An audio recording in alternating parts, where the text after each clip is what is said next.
Hello, Scream Demons, and welcome to the Screams from the Basement podcast, motherfucker. This is the scariest horror podcast on this side of the Black Lagoon. Screams from the Basement discusses the best double features the genre has to offer. We also interview the industry's finest that make our screams become nightmares. I am one of your creepy co-hosts. I'm Casey. And I'm Sam the Damned, and let's get screaming. Sam, are you ready? Are you ready to do your thing, cuz, on this episode? I'm so ready. Oh, shit. I was going to wear my Do Your Thing Cuz shirt on this, and I totally forgot to change before I came in here. I have a Do Your Thing Cuz t-shirt. I've mentioned it on this podcast. The only person in the world that has a Do Your Thing Cuz t-shirt. I probably have worn it on this podcast a few times too, so, but yeah. Maybe I'll wear it to the late night that's happening today as we drop this. You might have to, because on this episode we are talking about the Texas Chainsaw Massacre remake from 2003 and the Texas Chainsaw 3D requel from 2013. Yeah. As you can tell, listeners, this is going to be... It's going to be a fight. It's going to be a fight. Yeah, this is a double feature where we couldn't have more polar opposite views on both of these movies than the two movies that we presented to each other today. Yeah, this is a double feature that's kind of Casey pick one, Sam pick one. We mash them together. And this is one that we've been talking about doing for a while, Casey. Mostly because you have sung the praises of the 03 remake for a while, and I have sung the praises of Texas Chainsaw 3D for a while, and both of us have called the other one crazy on multiple occasions. I'm sure the internet's going to side with you on this one, but I'm not going to apologize for my exquisite taste. I don't expect you to, on your terrible taste in liking the Texas Chainsaw 3D from 2013. But no, I think today my goal is we're going to find common ground, one way or another, whether it's, hey, I don't like that movie, but I like this other one, and that's okay. That might be where we end up by the end of this episode. And That's guess what, where listeners? we're going to be at the end of this episode. Guess what, listeners? They are just movies. Who gives a shit? They are just movies. Yeah, just remember that. Remember that. Things might get heated. Just remember, it's only a movie. It's only a movie. It's only a movie. Wrong franchise, Casey. Oh, wrong one. Wrong Grindhouse franchise that we're talking about. No, Sam, let's talk about the Texas Chainsaw Massacre franchise for a minute before we jump into these two. Because this is the first time we're ever talking about the Texas Chainsaw Massacre franchise, which we're both, I would say we're both fans of. Oh, yeah, for sure. For sure. I love this series. And it's wild continuity / varying amounts of quality. Yeah. People talk about the Halloween timeline so often and how different timelines scatter off, from 1, 2 to 4, 5, 6 to the H2O timeline to the David Gordon Green one to the Rob Zombie one. I think the Texas Chainsaw Massacre one has maybe a crazier timeline. 100%. Because there is no direct sequels to the original than any other franchise, I feel like, right? Yeah, so Texas Chainsaw Massacre, obviously the original Tobe Hooper classic, 1974. And then you have Tobe Hooper doing TCM 2. Yes. Which is a favorite of the show. A favorite. It's my favorite of the series, period. I think it's not necessarily maybe the best, but it's easily my favorite of the series.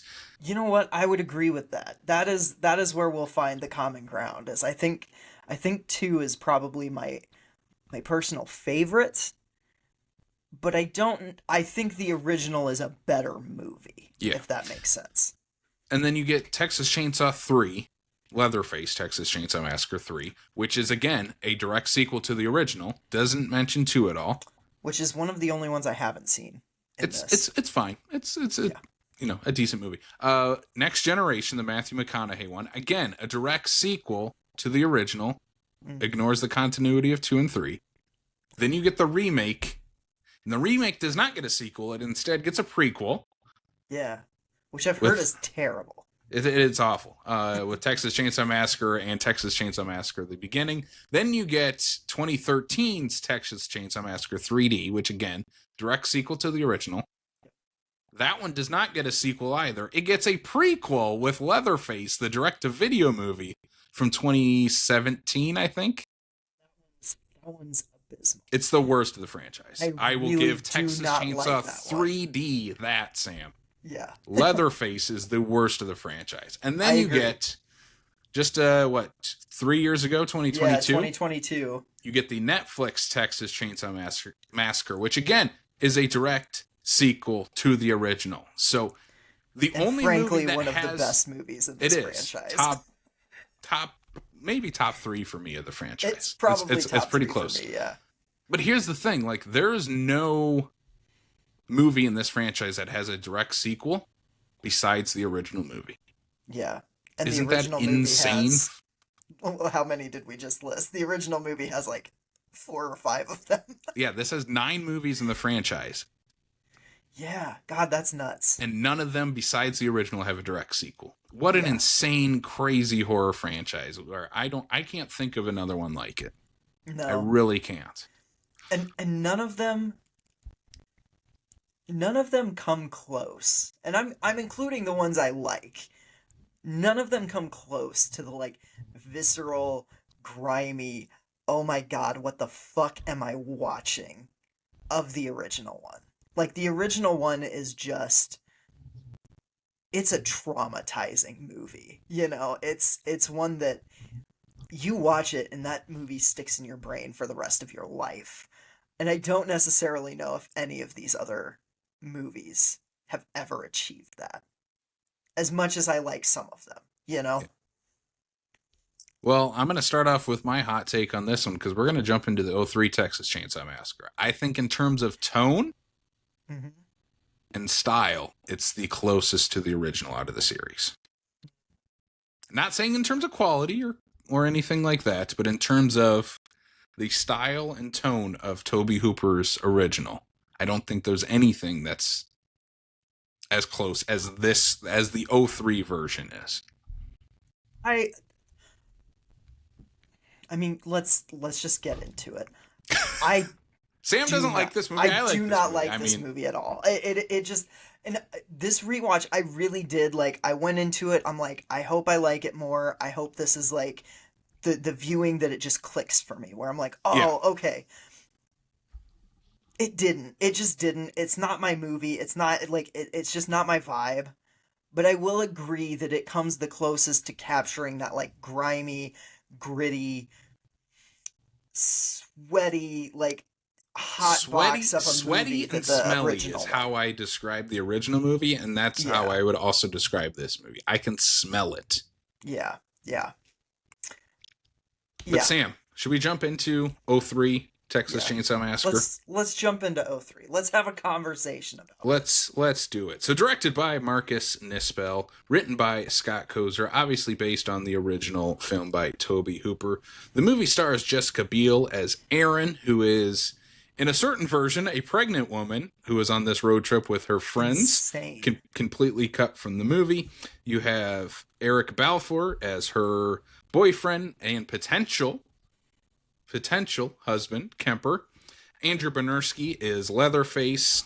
John Larroquette returns from the original movie as the narrator. And then the best part of the movie. What's that? John Larroquette. Larroquette. Larroquette. Yeah. There we go. In my opinion, the best part of the movie, Arlie Ermey plays Sheriff Hoyt. So, Sam, what is 2003's Texas Chainsaw Massacre? A group of teens who went to Mexico to buy weed are on their way to a Lynyrd Skynyrd concert and encounter a disgusting hillbilly family living in a dilapidated plantation house. They one by one meet grisly demises from a family who shops for fake hillbilly teeth at Spirit Halloween. The chainsaw-wielding Leatherface is around, but the worst of them is the necrophile, disgusting pervert sheriff. Grisly, disgusting, ew. Texas Chainsaw Massacre. I mean, you perfectly summed it up. Yeah. Yeah, I mean, look. I'll Either give it that's to yeah, yeah, either that's your cup of tea or it's not. yeah, You know, yeah. that's what the movie is. Hmm. Yeah, so history of this movie. So this is the Texas Chainsaw Massacre movie too that I had the most history with. So that could definitely play a part in Same. why I have some affinity towards this. I do like this movie quite a bit. But I remember not necessarily when it came out, but just I don't know, there was a zeitgeist about this one because There was 100%. Yeah. it was the original horror remake. Like we weren't touching Halloween or Friday the 13th or Nightmare on Elm Street yet. That was literally years later. This was the first one, so I feel like everyone was really talking about it. Jessica Biel was a pretty big name at the time. This is like right off of Seventh Heaven. And the thing for me is the movie's bookended by like the real footage of Leatherface, right? It's like the police footage of them going into the basement of the house. Then at the end, this is the only shot of Thomas Hewitt that you've ever seen. Honestly, my favorite part of this whole movie is the framing device. I like the John Larroquette voiceover. I mean it's cheesy, but I kind of like the found footage aspect. I don't know It's a why a vibe. cop would just be like walking around with a microphone going before they've even investigated going and this is where but like I don't mind that. I like how kind of it's the only time I feel like this movie's fucking goofy in a way that let's be honest. Toby Hooper considers the 74 one a comedy. It is not a comedy. As much as that man will has But said it it many times, it is not a comedy. Two but is a it is comedy, but goofy. It is like it's a terrifying goofy. yes, exactly. Like it is a batshit insane movie. I don't get that from this movie No. except for in this like framing device essentially. Well, I have to ask, did you cuz when I first saw this in later elementary middle school was when I Mhm. first saw the the footage that they show here. You get to see the image of Thomas Hewitt, partially Yeah. his mask or whatever. That was all I had seen from the movie. Oh, really? And I was like, "Oh, this is real. Like that's the footage that they use to make the movie. Like that was the real part, but the movie's the movie part. Mhm. Did you ever believe any of it was like I fell for it like Blair Witch Oh, style? Like I no. fell for it of like, oh, this is the real footage versus the Jessica Oh, Biel stuff gotcha. is the movie. Okay, no, it was never, that never fooled me or anything. I always just kind of assumed that was part of the movie. The, There's a no, very like middle school playground thing of like, oh, have you yeah, seen the footage of the real Leatherface though? yeah, I could see that, yeah. So I can't remember the first time I actually sat down and watched this movie in full, but I do remember the first time I watched at least part of this movie. Um, I was in a high school garage band with all of my little horror nerd friends and we were playing an all ages show, or it was supposed to be all ages. Um, and for whatever reason, the promoter of this show that had promoted it as all ages was playing horror movies on the screen in the background behind bands. And for whatever reason, my little shitty punk band went on right as this movie started playing. So I saw like the opening 10 minutes of this while I was setting up and it got to the let's just say it got to the suicide and that bothered me like in a major way.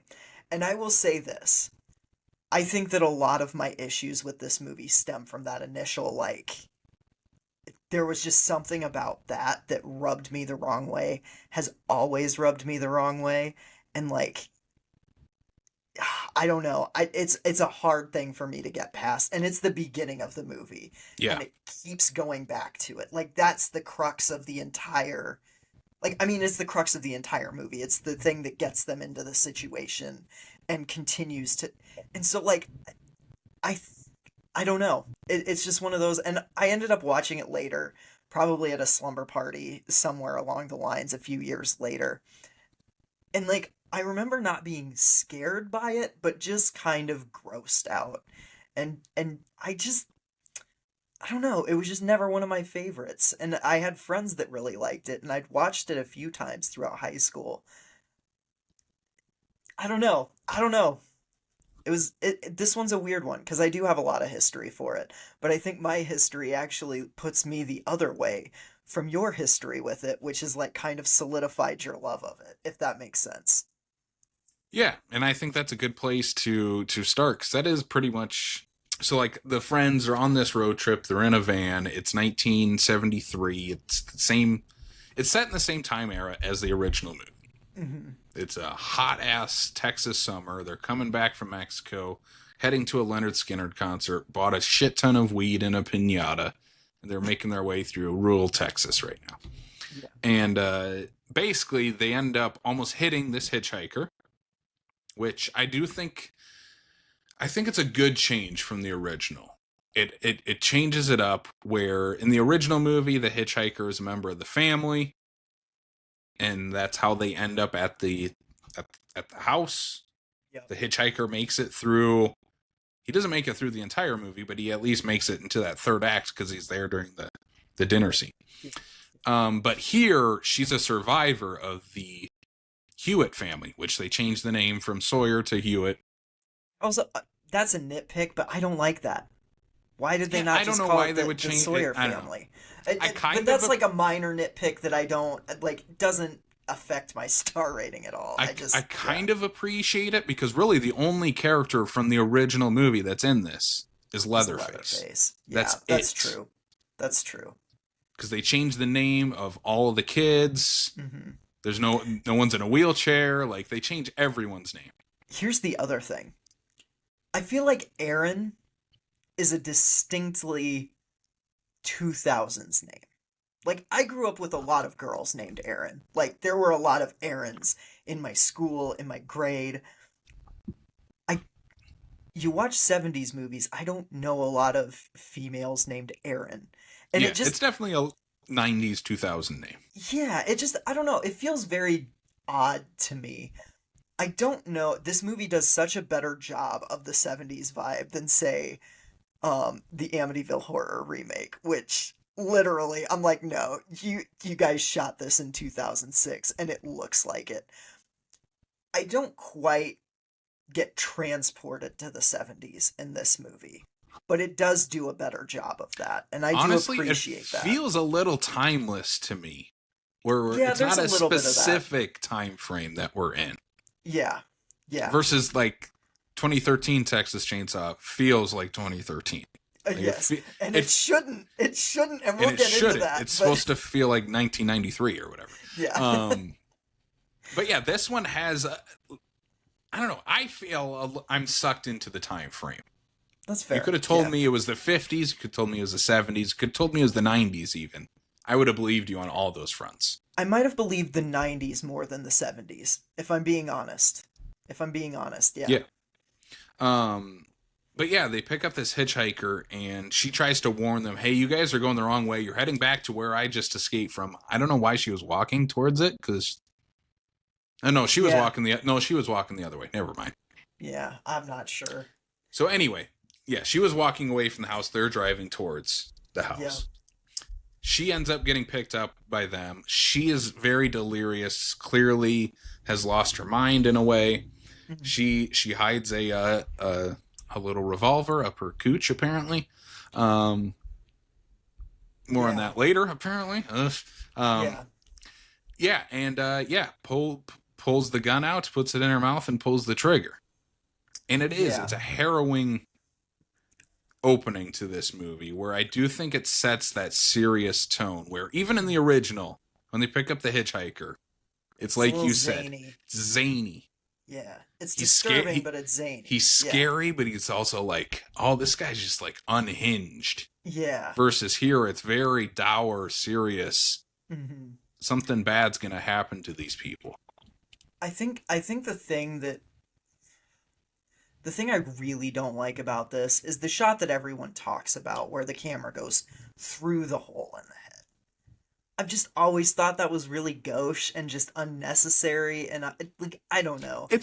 I'm not a prude. I want to like get that out of the way. Yeah. I'm not a prude. I like transgressive horror. This just feels kind of cynical and not. I don't know. I just don't like that. You know? I like the shot. I think it's cool. It's interesting. It's It's inventive. Oh, yeah. different. Yeah. We should also mention this film is also shot by the original cinematographer for Tobe Hooper's movie Yes. as well. And I do feel like there is a mirror between the two, but he's also taking risks like a shot Mhm. like that. Yeah, there are definitely times where the cinematography in this movie is fantastic. One thing that we shouldn't skip over. Jessica Biel. Yeah. Her character, like you said, originally in like an original version of the script was supposed to be pregnant. They take the pregnancy out, and And here she is just wasting weed now. yeah, now it's just like so she takes a joint away from her boyfriend and tosses it out the window 6 minutes into this movie. And there's no explanation for it other than she just doesn't want weed in the car, even though they just went to fucking Mexico to buy weed. I'm like, oh, what? What? Like, it just Yeah, do you not know where you were for the last week or whatever? it really pissed me off. I was just like, who does that? You know? And now look, if she had been pregnant in the movie, like, I would have gotten it. I would have been like, oh, okay. Like, sure, she doesn't want him smoking it around her while she's carrying child. Totally get it. But like, as it is in the movie, I'm like, total bitch move. Yeah, Terrible. I wish they would have kept that in the movie because there's Well, there's there's a an whole motherhood story throughout this thing. there's a whole motherhood story. There's a story with Kemper. He has the ring that he's going to propose to Yeah. her with. So I think there was a cool dynamic that they had in the original version where she's maybe keeping the pregnancy a secret from him, and Hmm. he's keeping his proposal a secret, but they're both Yeah. on the same page. Yeah. And then Yeah. by the time you get the shot, which is my favorite shot of the movie, with Leatherface Hmm. wearing Kemper's face. I think it's Yeah. incredible. I love That that shot. It's so that good. shot is my favorite shot in the movie too. Yeah, I love that. It's a it's a banger reveal of like, oh, it is Leatherface, but he's wearing that guy's face. Whoa. Yeah. So I think it could have added more character development to them. Yeah, or just not cut the character development that was clearly in the script originally. Yeah. I mean, I don't like these characters, but I think they're good horror characters, if that makes sense. Like I understand Aaron, especially Aaron and Kemper, but everyone else is very like they're very I know what you did last summer of like let's dump the body, let's get out of here. Later I on, they're mean, like let's ditch Kemper, let's leave him here. It's like you guys are awful. You at a deserve certain everything that's coming to you. at a certain point, I'd be on team dump the body too, though, because like Oh, they want to dump it there's right away though. yeah, that's Yeah. true. That's true. Like not right away, but like I don't know. There's so many times where I'm like, these characters are ignoring clear red flags. The movie probably has them going to too many different locations for Yes. us to be on their side of Yeah. them not to see the red flags because they go Right. after she unalives herself. They Mm-hmm. drive to like the closest place they can find, which is like the local diner. Mm-hmm. Which Has like rotting meat inside, and it's yeah, just huge red flag. I'm And they just asked to like, call the cop, and the cop's like, "I will meet you at this random ass place 10 miles down the road." mm-hmm. It's like, all right, red flag number one right there. Why is the cop not coming to us? Yeah, and then they go to that place, but then for whatever reason, Kemper and Aaron decide they're gonna walk over and find help. And they come to the plantation while the sheriff shows up at the mill with the others. Yeah. And I mean, like, let's talk about Arlie. Is it Arlie Arlie Emery? Army. Yeah. Yeah. He is I hate his character in this. Like, I think he's so Yes. gross. And I know that's by design. Like, but it's almost so like I don't know. There are some dark humor moments where he's wrapping up the body, and he's wrapping it in cellophane and putting it in the back of his cop car, Don't and they're put that helping shit in him. my back seat. Yeah, yeah, Yeah. yeah. Right after he's like, "I respect dead bodies, son," and then he goes, "Don't put that shit in my like." That was funny. I laughed at that. I wish this movie had more of that. You know what I mean? Because like that, Yeah. I don't know. Like, God, he makes like comments that make you think, oh, he's fucked dead bodies before, and like, there's just so much grossness, so much. It's like over the top, like, It's a bit Rob Zombie-ish. I know yeah, House of a yeah, Thousand Corpses came out this same year, yeah, but I yeah. mean, in terms of horror, slasher horror, like that's the era that we're in for sure. Exactly, yeah. And maybe that's where I should come from with this. Is like this is not my era of slashers. I like this is not my era of horror in general. Like I like some of the early 2000s stuff that was hyper gory. I'm not a huge fan of all of it. Like I'm not a huge fan of the like the Hicksploitation stuff that was really happening Okay, around yeah, this time, and like this very much falls into that. Um yeah. House of a Thousand Corpses, Wrong yeah. Turn, like Yeah, like they're fine, they're just not my flavor. Like, and this is kind of one of those. But I will say, Arlie Emery is giving an incredible performance. Like he is committing to this character. And one of my issues, honestly, is like he's a better villain than Leatherface is in this movie. see, I don't think that's a problem because Leatherface isn't the best villain in the original movie either. Okay, I think fair. the Hitchhiker's scarier. I think Mm-hmm. what's the god damn it? What's the dad's name? Drayton? Drayton is Yeah. scarier. Like they're Yeah. scarier because they're the ones pulling the strings of Leatherface. Where Yeah, I and I suppose think so, that's something yeah. we'll talk about with both of these movies is I love when Leatherface is not necessarily sympathetic, but he's not necessarily all there and pulling his own strings. Like he's Yeah, he's being not the one in manipulated and controlled by his family. Yeah, he's not the one in charge. Yeah.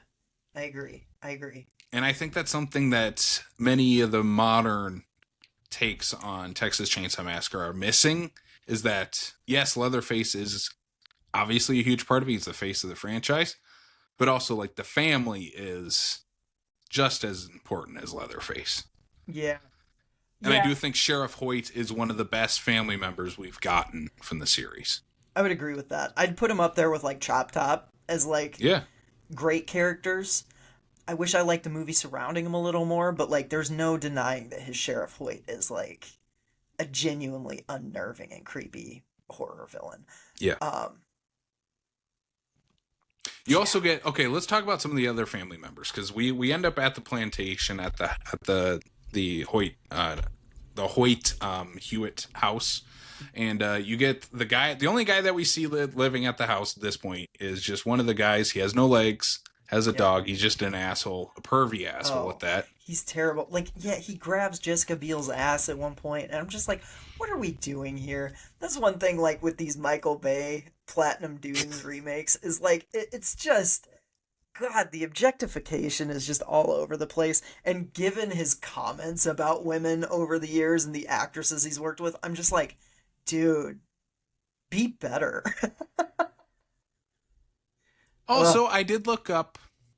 Jessica Biel liked her outfit in the movie, so Oh, there's good. I that. mean, So I'm I'm glad glad. she did. Look, I'm glad she did. yeah, I think that that's important too. Like, you know, I think she looks fondly. I think she looks back fondly on this movie. Like, I don't think this is a It Katherine got her out Heigl of that seventh situation. heaven, Yeah, yeah. It's not like a Katherine child Heigl star. situation where she was Yeah. in Bride of Chucky and then like just like ignored that she was ever in that movie. I'm like, girl, you were in the best horror comedy of the '90s. Own it. We also get is it Jedediah? Who's the little kid, the creepy little kid that's creeping around the old mill. Do you recognize that kid? I I did vaguely, but I did not look him up. Why? He is in another 2000s remake of The Ring. Oh He's shit. the kid from The Okay. Ring. Yeah. Yeah, that's right. He also apparently is like a lawyer in like the House of Rep. Like he works in like DC government right now. Really? That's insane. Graduated college at like 16. We looked him up. Like, what is this guy Wow. doing now? He like graduated college at 16. He's a lawyer in DC now. Like, super Dang. smart kid. That's awesome. That's so cool. but was in the ring and Texas Texas Chainsaw Chainsaw Massacre. Massacre. Yeah. That's great.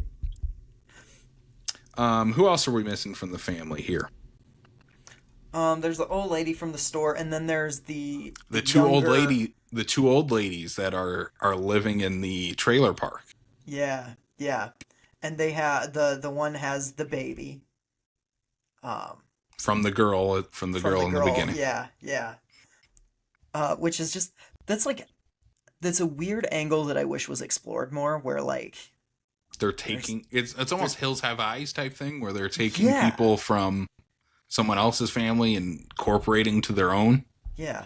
That's another remake that I just was never a huge. Oh, really? I like that one a lot. I need to rewatch it because I have not watched that one since probably high school. It wigged me out. So I think there is a fun, not necessarily a fun, but a wide variety of family members that they introduce here that it adds to the Sawyer, Leatherface, Hewitt family, whatever you want to call them, the Leatherface family. I think it's a cool to see so many different people because it's not Toby Hooper's movie. It's Yeah. not the Texas Chainsaw Massacre 2. It's its own thing, and we get all these new characters we get to kind of explore.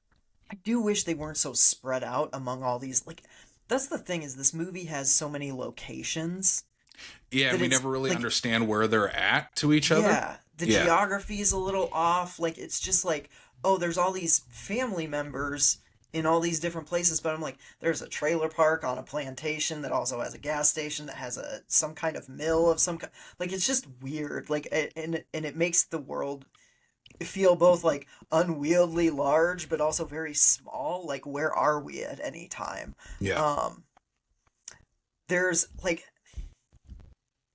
also can we talk about all the fucking dolls in this movie? Why are there sure. so many dolls in this? Sam, dolls are creepy. Dolls are creepy, but why are there so many? Like, it was like the set designer just had a bunch of vintage old baby dolls and they're just like, I don't know what I'm gonna do with these, so let's make this weird cannibalistic family. And they're not even cannibals in this, are they? They're not eating these people, right? Um, Or are they? I mean, I think they're eating these people. They're probably eating these I people. mean, Yeah. Leatherface was hanging the dudes up in the basement That's true. That's true. on Yeah, the meat on the meat hooks. hooks. Okay, the other little thing that I appreciated in this movie, um, I love that the guy that was hanging from the hook in the cellar was right above a piano, and as he was trying to like get off the hook, like his feet were touching the piano keys. Like I was like, oh, that's kind of like a, I don't know why, but that is unnerving. Yeah, like It's, Leatherface is having fun with this guy. Like yeah, he might think yeah, it's funny. Yeah. yeah. Like it feels like a sick joke, and I'm just like, oh, There's a great scene with that guy. So Kemper is the first one to go. yeah. Like pretty much right away when he gets to the house, he's a goner. He gets the hammer door closing, the Hmm. iconic Leatherface intro. Yep. He dies like right away. Then you get the other guy, Andy, who's the blonde dude who comes to the house, and he's Hmm. like trying to run away, and Leatherface just takes his leg out from under him, like just completely off. It's awesome. Yeah. It's pretty nice. Um. Yeah. How do you feel about Leatherface's entrance in this? I don't think it's as impressive. I don't think any Leatherface intro besides the first two is that impressive. Yeah, I would agree with that. Like I am, and honestly, yeah, like looking back at all of the movies, at least the ones that I've seen, the first one has that iconic pop out, and then the second one, honestly, two has my favorite, where he just comes out of the dark record room Yeah. with chainsaw blaring. Like I love that one. This one, like I don't know, it was a little underwhelming. I'm like, oh, okay, like What do you yeah, think of the look of Leatherface in this?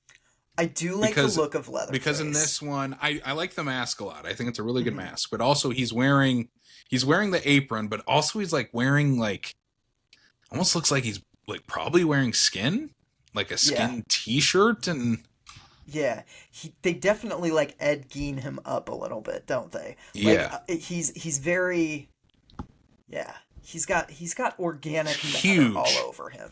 Oh, and huge he's leather very face. large.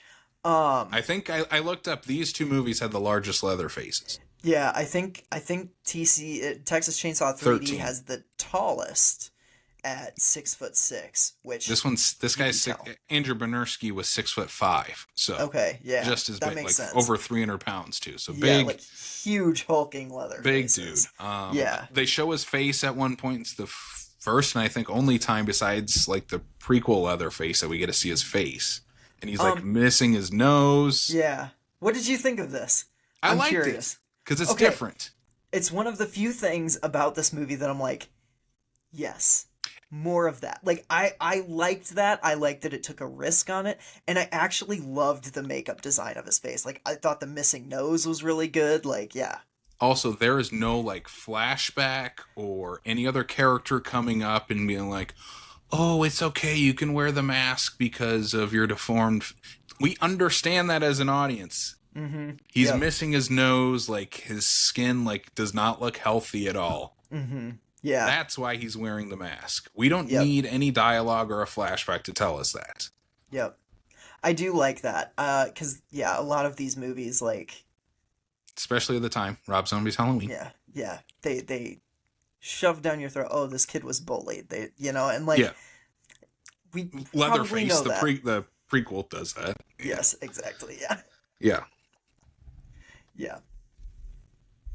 Um, as we're kind of moving along here, uh, Erin ends up getting captured, and she finds Andy down in the basement. But before we get to that, we get to the scene where she sees Kemper back at Oh, the mill. And this is where we get I like this scene. It's where we get Leatherface coming back to the mill and chasing after the kids.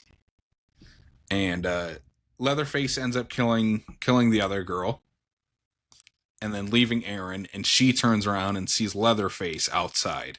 And he's kind of backlit, like there's a I like the dark the that's another thing about this movie. It knows how to light at night. You can see stuff. Imagine that in a I movie. agree. I like, and Because they're running through the honestly, woods, they're outside of the mill. There's a ton of stuff at night here, but you can actually see what's going on.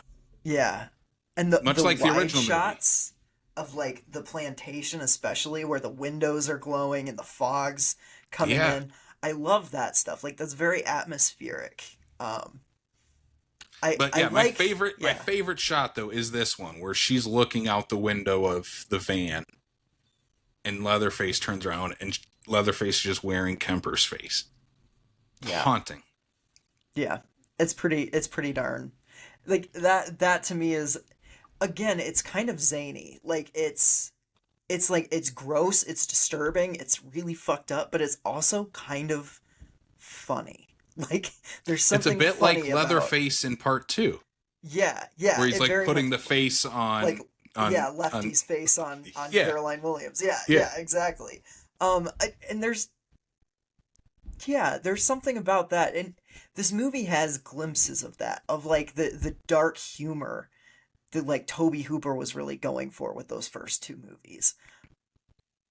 I, but at the same time, like it goes from that to something like, To then this scene that I want to talk about here, where Aaron finds Andy downstairs and he's like, mm-hmm. "Kill me," Yeah, and it's like, do we need this? Because like we don't even know their we don't even know their relationship to one relationship. another. You Yeah, know, like her boyfriend's already dead. We already had her moment of like trauma.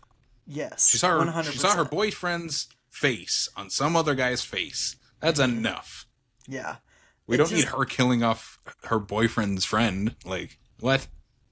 it feels kind of pointless. It's It just is like, very oh, point, and okay. it's a It's pretty just long sequence.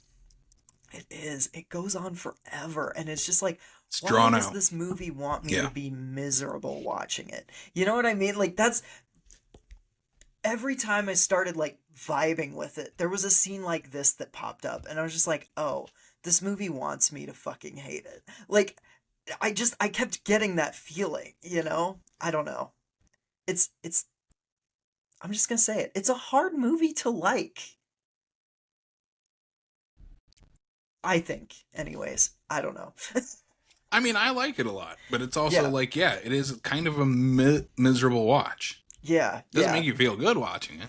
No, not at all. And I don't mind movies like that. Like, I have plenty of movies like that are like, oh, that's just a horrifying watch. I don't know. There's something about this one. And maybe it's because I want it to be a zany Texas Chainsaw movie, and that's just not what this is.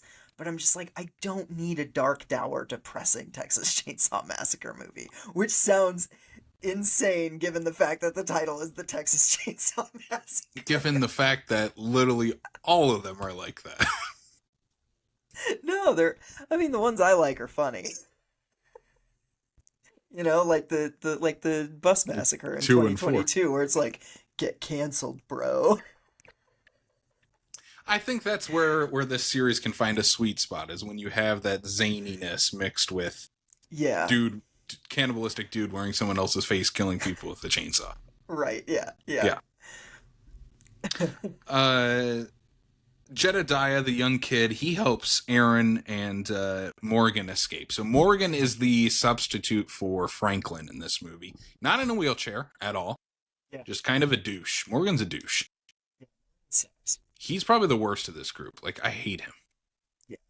Honestly, like, I don't like a lot of these people, to be honest with you. I don't really like any of them. I don't think they're very likable characters. I think Aaron is. I, I think Take up the throne. I think Erin's likable. I think she's kind of a boring protagonist though. Like I feel like Erin has boring protagonist syndrome. If I don't. I don't know. I don't at all. Yeah. I just nothing about Beale's performance really pops for me, I guess. I don't know. And that's not hating on Jessica Biel. Jessica Biel is good in other things. I don't know. Yeah. I now Yeah. pronounce you Chuck and Larry. Classic. She's actually the best part She's of that actually movie. really funny in that movie. But yeah, so we get to our final showdown in a meat packing plant. I don't know where this is in relation to everything else. Like, is it on the same land? Do the Hewitts own all this land? I'm not sure what's really going on. She ends up chopping off Leatherface's arm, which again I think is a nice change of pace for the movie, where we didn't get that in the original, where she does get the upper hand on I do him. like that this ends on one-armed Leatherface. Yeah. And then she gets picked up by a semi-truck driver. Semi-truck driver ends up running over Sheriff Hoyt. And they end up saving the baby. She takes off, and it's kind of a reflection of the opening of the movie, where she's kind of losing her mind. Speaking of the baby, when Jessica Biel finds out that the baby was kidnapped from a previous victim, she has a line that's just her screaming, "You stole her!" I would like to point out that this line is just as egregious as "Do Your Thing, Cuz," but the internet doesn't go for that, okay? So Listen. Do Your Thing, Cuz is not the worst line reading we're going to talk about today. no, and we will talk about that other line because it's really bad. It is bad. Here's the thing. I am going to talk at length about how much I love Texas Chainsaw 3D when we wrap up with this movie. I am also blatantly aware that it is not a good movie. Well, let's wrap up our conversation on this one. So this one ends with the one-armed Leatherface. He's swinging the chainsaw around, and then we get the epilogue of the movie, where you get, "This is the only known footage of Thomas Hewitt." And it's like sort of a pixelated face of Leatherface. And then you get the like the camera flash sound, the bulb sound. But yeah, this is 03 Texas Chainsaw Massacre, Jessica Biel version. Sam, what are your final thoughts on this movie as we've talked about it? Okay, so I loved talking about this movie. This is a movie that, like I said, I grew up with. I never really liked it growing up. I can't say I liked it all that much on a rewatch. I will say my 1-star rating might have been in retaliation of your 1-star rating of the next movie on Letterboxd. I'm gonna stick mostly to my guns. I'm gonna bump it up a half a star because it's not quite 1 star material. It's 1.5 star material. I, look, this is just not my flavor of movie. It just isn't. It's not going to be ever. Um, it's for people who like it. I'm sure it is fucking phenomenal because like the craftsmanship is there, the cinematography. We didn't even talk about. Well, we did talk about the chase scene where Leatherface cuts what's his face's leg off, the blonde one. But Yeah, like as he's we running through talked the bed running through sheets. the bed sheets. I love that sequence. Like it's shot really well. Like in the moments that you can tell that the original cinematographer is back for this one, like it's shot so beautifully. I just overall this movie I find a really kind of grating and unpleasant. And I can't say I'm looking forward to ever really watching it again, although I'm sure I will because we're horror fans and this is what we do. So yeah, 1.5 for me. Um, if you like this era of remakes, I will still recommend it. If you don't, if you're like me and you're kind of like, this kind of thing is not for me, if any of what we said sounds not up your alley, steer clear of it, you know? Casey, what about you? Yeah, like I said, this is one of my favorites of the series. I do think this one actually holds up more than I thought it was going to, because I hadn't seen this in a quite a while. I hadn't seen this one. But yeah, I had a good time with it. I think, like I said at the beginning, in terms of tone and style, it is the closest to the original movie, but I think it does what remakes need to do. If you're going to remake a classic movie like Texas Chainsaw Massacre, be different enough. You can pay homage to that. And I think this movie does a great job in doing that through its tone and style, more so than, hey, remember this shot? Hey, remember this scene? We don't have the dinner scene at the end of the movie at all. No hints of it at all in the movie. Like we don't have Drayton Sawyer. We don't have the hitchhike. We have a different version of the hitchhiker. It's completely different. So I think this movie does a great job of differentiating itself from the original, while also holding holding a candle up to the original. It's holding a light up to that movie in terms of what it's trying to go for. But yeah, I give this movie 3.5 out of 5. I think it's probably like this behind the first two movies. This is probably my third favorite of the series. Oh, Yeah, this that's and the fair. Netflix one are probably back to back for me. Okay. Yeah. Yeah. A couple pieces of trivia before we move to the 2013 Texas Chainsaw 3D. Dolph Lundgren apparently was considered for the role of Leatherface. I don't know how much of that I believe, but that's a wild casting if they were going to do that. That would have bumped it up a whole star for me. That's crazy. A Dolph Lundgren Leatherface, like Yeah. yeah, I would have. I would. Total I don't stunt think it. casting. I don't think it would have worked, but there's that Sam, zany humor. Sam, there is someone on your side for this movie. Movie critic Roger Ebert gave this movie 0 stars. He was Oof. not a fan of the Texas Chainsaw Massacre. And last but not least, Marilyn I don't Manson was know. originally planned to do the score for the movie, which makes sense when you know this era of horror. Yeah, 100%. 100%. Um,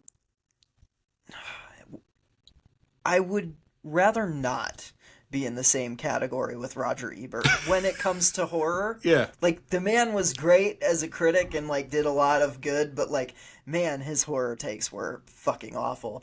I do find myself aligning with him on this one a little bit, although zero's a little much because there is some craftsmanship in this movie that is truly good and Yeah. like it has moments. It has moments. Well, speaking of moments, let's take a moment to get to our first ad break of the show. We've joined the Full Moon Army, and we want you to take advantage of our exclusive offer for listeners to Screens from the Basement. Full Moon Features, best known for their video aisle classic franchises such as Puppet Master, Subspecies, and the Evil Bong series, is offering 10% off every order on fullmoonhorror.com when you use our discount code SCREAMS at checkout. This goes towards all in-stock items, including Blu-rays, DVDs, replicas, action figures, and so much more. Again, visit fullmoonhorror.com and use promo code SCREAMS at checkout to save 10%. Link in the episode description. Sam, you ready to officially do your thing? Cause with the 2013 Texas Chainsaw 3D. Oh boy. Listeners, I have been begging Casey to cover this on the show since we fucking started the show. And here we are. It's happening. And here we are 2.5 years later talking about almost 3 years. Yeah, almost. But 3. anyway, we're here talking about John Lusenhop. Is that how you pronounce his last name? Oh God, I don't know. The director? It's a weird name. Hasn't done much besides this movie. Written by friend of the show, Can't Adam imagine Marcus, who probably doesn't want us saying that, Deborah Sullivan and Kristen Elms. The movie is obviously a direct sequel to the original Texas Chainsaw Massacre movie from 1974. The cast includes Alexandra Daddario as the oldest 20-year-old ever, Heather Miller, Scott Eastwood, Clint Eastwood's son, as Carl, the town's rookie cop, Trey Songz. Remember that one song from Trey Songz? He plays Ryan. I don't even remember one song from Trey Songz, to be honest with you, dude. He did the song Bottoms Up with Nicki Minaj. We've talked about this. Bottoms up. Yeah, I don't know if I your cup. Yeah, I don't think I remember that. It was a big song. hit in like 2011. Yeah. 2010 maybe, something like that. And Jan Yeager as Leatherface. But Sam, Texas Chainsaw Massacre 3D, take us into that third dimension and tell us what the movie's about. A 40-year-old woman who has aged incredibly well gets news that she has inherited a farmhouse in Texas from a grandmother she never knew.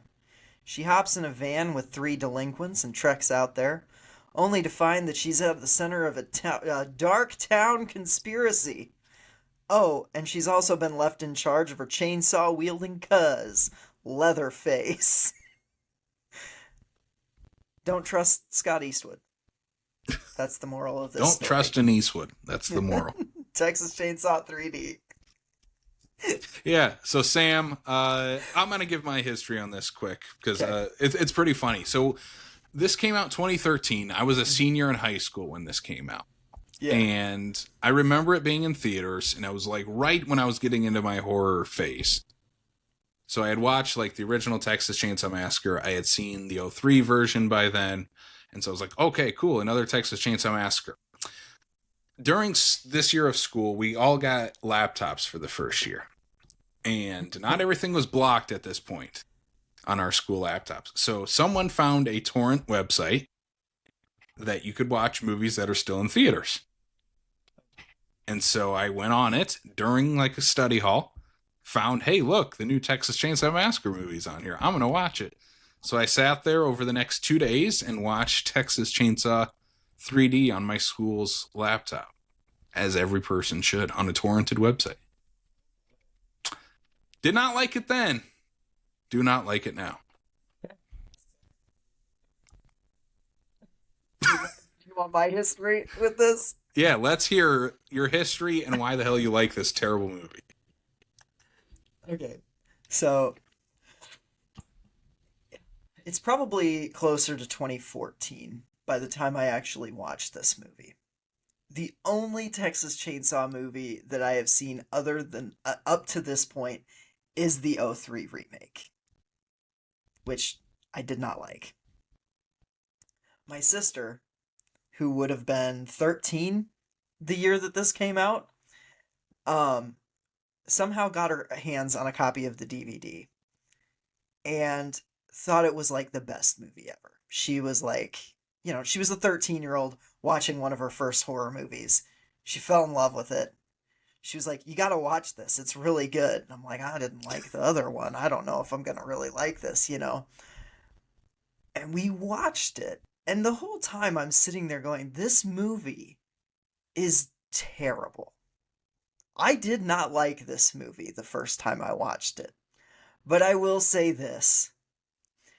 When Alexandria Daddario grabs the chainsaw and instead of herself chainsawing the bad man in front of her, tosses it past the bad man to Leatherface and goes, "Do your thing, cuz." I was on a different plane of reality. I couldn't believe that this movie went that fucking stupid. And I couldn't get it out of my head after that. I was like, what movie is that batshit insane to like make Leatherface the anti-hero and to make your final girl essentially a dog handler for a slasher? And so began a decade of me just watching this about once every couple of years. And every time I watched it, I kind of fell more in love with it. And it is just one of those movies that is like, look, man, this movie's stupid. It is. It is all over the place. The fact that it's clearly supposed to be set in 1993, but they set it in 2012 is baffling. Like, anybody with even the, like, you could be the worst mathematician in the world and know that this timeline does. But also, do your thing, cuz. Like, I don't know. This movie's weird. This movie's wild. This movie is like, it's, and it honestly, nowadays, like, I watch it and I'm like, I don't know if Halloween 2018 would exist without Texas Chainsaw 3D. It would. I don't think it would. Not in the capacity that it would is. because Star Wars came out, Sam. That's more about Star Wars than Texas Chainsaw Massacre 3D. Star Wars The Force Awakens does not exist without today Texas Chainsaw without 3D. Texas Chainsaw 3D. It's the original legacy sequel. The bones of this movie are so solid, but they fucked it up in execution. They did, and I'll give it that. They fucked it up in execution. But, like, I didn't take a lot of notes for this one. Okay, I did. I'm leading with my heart. Let's jump into this, because I remember... I remember liking the opening of this movie. I love the opening of this movie. The opening. It's one of my favorite things. I hate it. It's awful. And I'll tell you why I hated it. So, we start directly in the original 74 movie. The only difference, really, is that Bill Moseley is kind of, like, superimposed into the Drayton Sawyer scene. Yes. Yeah. But, yeah, Sally escapes. We see Leatherface doing his dance. She's in the back 3D. of the truck. And then we get to now at modern time, and it looks HD as hell, and everything is so bright and well lit. It doesn't feel like we're back in 1974. I feel like I'm in 2012, because that's when we are in. And this like town mob and the police show up to the Sawyer household.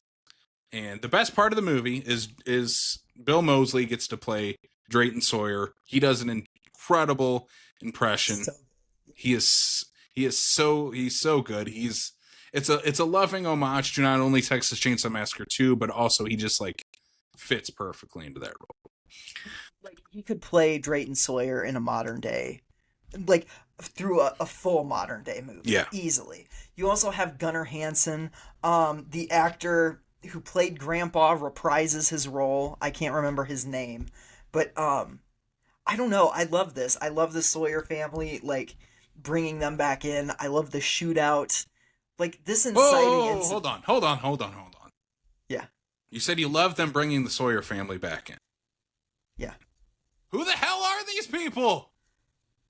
They're the Sawyers. Who are they? We've never met them. Who are they? Why are they here? They're Where the did they Sawyer come family. from? Where did they come from? You're thinking about this too hard. I'm not. Or the filmmakers weren't thinking about it enough. Look, the movie showed us what happened in the last one. We are literally an hour from the end of that movie. Yeah. Who are these people? They got busy. I don't know. They had a family reunion the next day. And they brought the baby? Yes. Oh, who are these people? Buddy. It's so dumb. It's ridiculous. The Do you, shootout's hold pretty on, fun. hold on. Do What? you like Halloween 5? Yes. You like Halloween 5? Okay. I like Halloween 5. Yeah, it's not a very good movie. But anyway. Well, what the hell happened to Killer Jamie Lloyd? Because she's not a killer in that movie. Do you see what happens when you start nitpicking sequels? I'm not disagreeing. But she at least has like a character moment in that. It doesn't just introduce it doesn't just introduce new characters, but like, hey, here's Jamie's siblings. Don't they introduce like a loud, annoying girl who gets killed? I don't know. Whatever. Yeah, she's another babysitter. Yeah. But it's not like, hey, I was here all along. Yeah, that's fair. That's how these people feel. Of like, oh, they've just been here all along. No, you haven't. I don't know who you are. Yeah. Okay, sure. Fine. I'll concede that point. Either way. Also, we talked about this off air.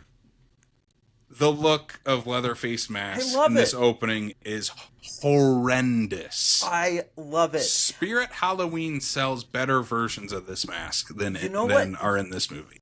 You know what the 2003 Texas Chainsaw Massacre needed more of? I will agree with you on this. Lipstick and eyeshadow on Leatherface. Like, here's the thing. The best part about Leatherface is how, like, gender fluid he is with the faces he puts on. Is he at all after this opening in this movie? I mean, at one point his mouth gets bloody and it kind of looks like lipstick, but is he at all after this opening in this movie? I know. I do think the look of his mask later on in the movie is good, though. I like the look of his mask. Yeah. But in the opening, it looks awful. Grandpa's makeup looks worse in 2012 than it did in 1974. It's crazy. Again, I will appreciate this is Gunnar Hansen's last movie role. It's cool that this is the first time he was back in the franchise since the original movie, and they tried literally in every movie to bring him back, and it just never worked out. So it's nice that he's in this.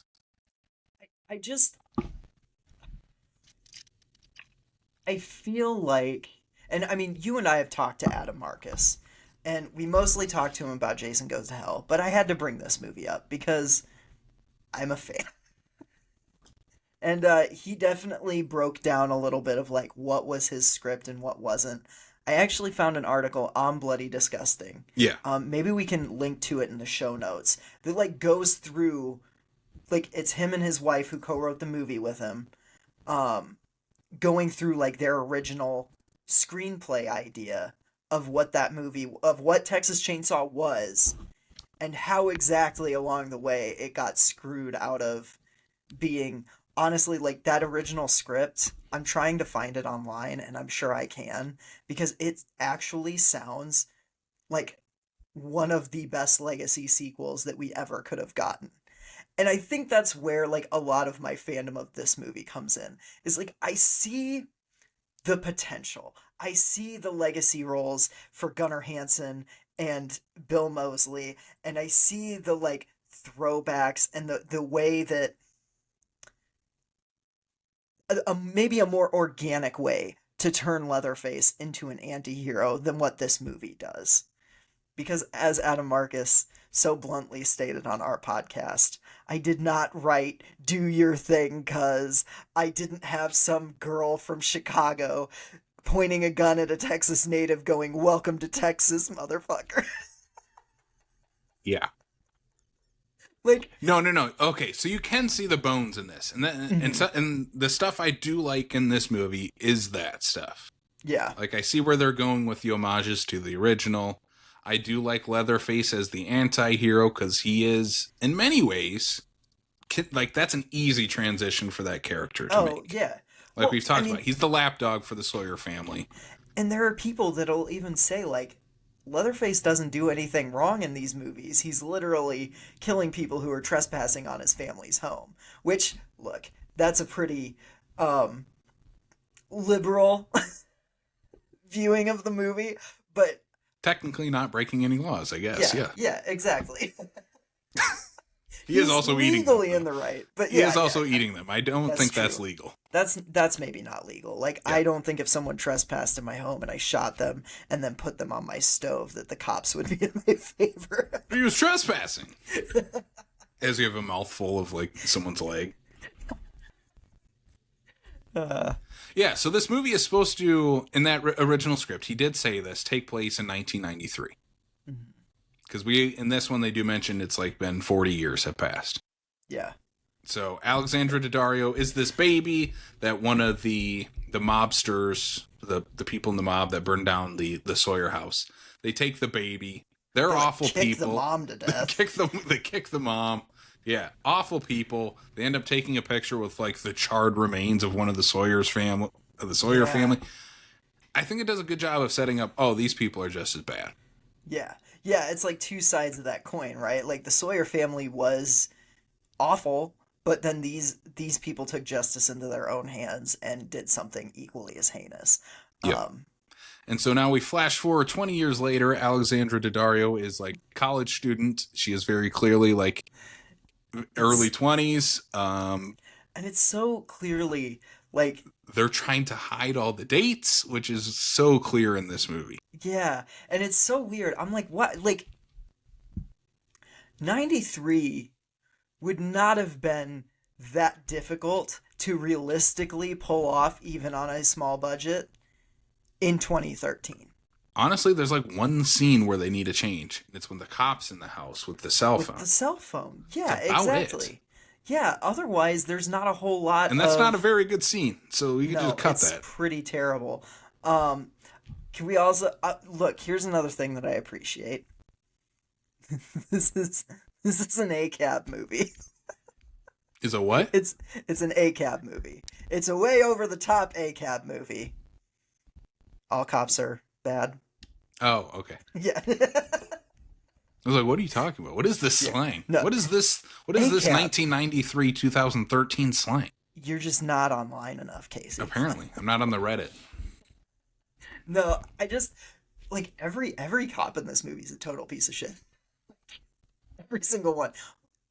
I'm even gonna say the sheriff who lets them off the hook at the end. Who lets him do his thing, cuz. Yeah, he lets him do his thing, cuz. Yeah, because he shouldn't allow that No, to he happen. shouldn't. Yeah. I'm like, well, look, okay, man. Like, I get it. Like, this is retribution for something that happened 20 and or 40 years ago. But Okay, here's another question I have, and I'm probably raising too many questions in this movie. So, Yes. Alexandra Daddario, she inherits this house from a grandma she's never met. yeah, How she finds out she's adopted, how she finds out she's a Sawyer. yeah. Whose house is this? Because it's not the house from the movie, because that burnt down. That's burned down.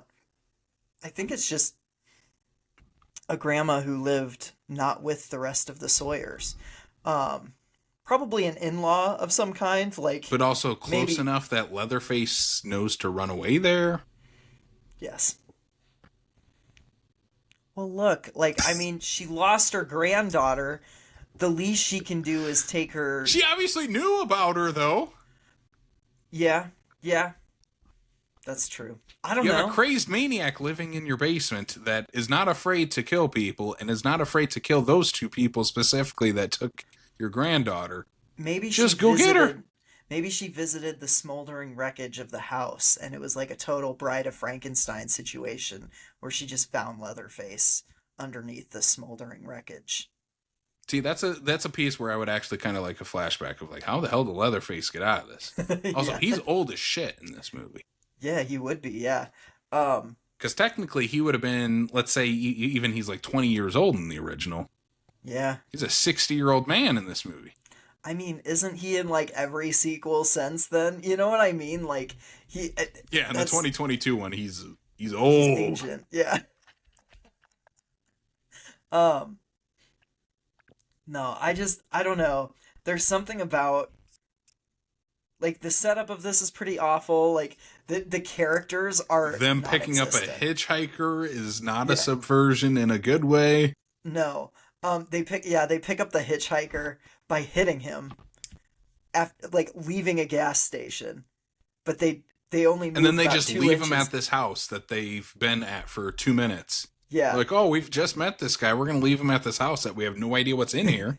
they make the comment like, "Oh, he's a Boy Scout," because he offers to like buy Carry their steaks or bags in. something or Yeah. whatever. Yeah, and He ends up just robbing them. yeah, he robs them, but he doesn't get out of the house because we get the. And here's the thing: this is another underwhelming Leatherface intro, and I will admit that. Like it just, Yeah. he comes He out, just he shows up. clubs him with the hammer, and he's gone. He's out of the picture. Um, the one that I love that I kind of wish had been the first time we see Leatherface is when he pops out and he like drags the bearded, the like tatted up, pierced guy down the stairs. I love that sequence. Like I think that one is genuinely like makes me jump. Like when he pops out and he's like, yeah, I don't know. That's yeah. I It doesn't for me, but I like the look of him. I think he looks like it's a decent mhm. updated look for Leatherface. That is the furthest from my problems in this movie. Leatherface is kind of the furthest of my problems in it. I think Dan Yeager is like a really fucking good Leatherface. I also love the sequence where he is stitching like The new the mask in. face, the new mask into his own face. Like I find that so I don't know, like I It find that so gnarly and so interesting like yeah. visually. I wish there was more personality though underneath the mask, like Gunnar Hansen brought in the original. You don't think there's personality there? No, not in this one. Not at all. Oh, I love it. Like Like at there's all. he kind of a Versus lot like of his what like Bill mannerisms. Johnson and Bob Elmore even in Texas Chainsaw Massacre 2, like there's So huge personality in Leatherface. There's huge personality in him in the original. The third and fourth, I think he has a big personality. He's like wearing a dress and makeup yeah, by the fourth movie, like yeah, I love that. and I like love that screaming shit. like a girl. Like Yeah. here it's So just he's just kind of brooding guy. There's no family for him to bounce off of either. yeah, I'll give you that. I do think that there's personality. Maybe not as much as like those films, but like he's definitely picking up ticks that like the performers in two came because I see him lick his lips a lot. Like there's a lot of you know, and that's always something that's always like I love that about Leatherface, particularly in two, where his tongue's always like kind of hanging out. Like it's Hanging out, drooling a little bit, just kind of yeah, salivating. Yeah. yeah. I don't know, like that always gets me. I like that aspect of Leatherface. Yeah. So these kids in this movie, they try to set up some sort of dynamic with them. Mhm. Heather Alexandra Daddario is dating Trey Songz in this movie. Trey Songz at one point slept with her best friend, Yeah, and her best friend's like, "Let's do it again." So they yeah, do it at one point, yeah. It's a but it's terrible never scene. it's never paid off. Alexandra Daddario never finds out. Oh, she finds out. It's just that they're being chased by She says Leatherface. nothing. Yeah, because they're being chased by Exactly. Leatherface. So there's I'm sorry. no point in Well, this being yeah. in the movie. There's no point in it being in the movie, but I don't think her not bringing it up is a fault of like it's that stuff just doesn't need to be in there. And one thing that Adam Marcus said about the original script was like they made a cast of characters you cared about and there was more time spent with them in the van, there was more personal relationships being built, no one was cheating on each other, like they were genuinely just a group of friends that hurt like when they got killed, like that would actually make an audience feel when they got killed, and unfortunately that does not come through in this movie at No. all, to the point where like most of these kids, like everybody is pretty much dispatched by the end of the second act, like it's just Very Alexandria quickly. There's Daddario not a big for the body count in this movie. no, which that's another thing, the carnival scene that we'll get to supposed to be a massacre. It's not. And that is one thing that every time I There's watch no massacre in this, this movie, Sam. no. Every time I watch this, I wish I wish there were just more killings because the elements are there. The The carnival scene is such a cool should have been the setting. bus scene from 2022. Yes, 100%.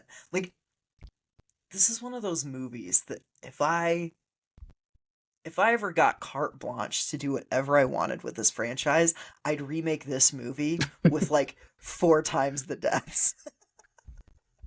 And the do your thing, cuz.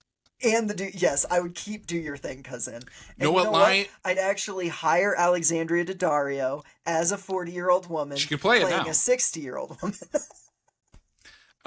We got to talk about the other line in this movie, where I think it's far more egregious than "Do Your Thing," cuz is it the? Oh, I always, yeah.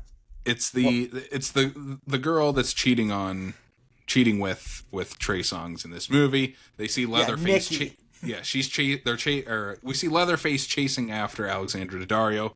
Again, they make a stupid mistake of, hey, there's a random guy out in the field with a chainsaw in the middle of the night. Let's yell at him. Yeah. So they yell at him to get his attention, and he starts running towards them. She gets a shotgun and says, "Welcome to Texas, motherfucker."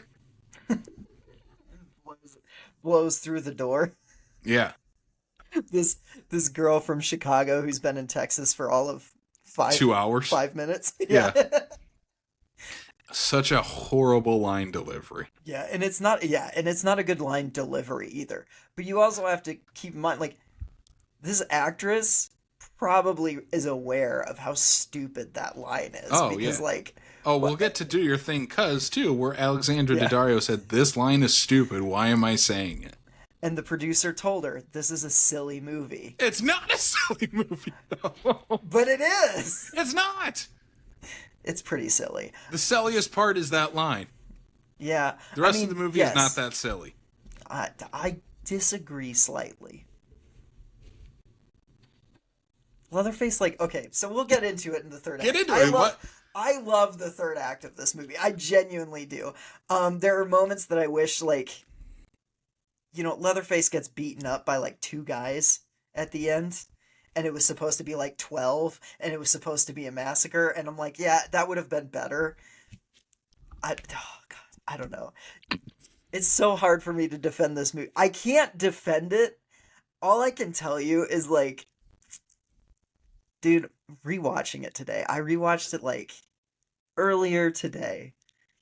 And when Do Your Thing Cuz happened, there's a little chill that got sent up my spine. There's something about this movie that changes my brain chemistry in the best way.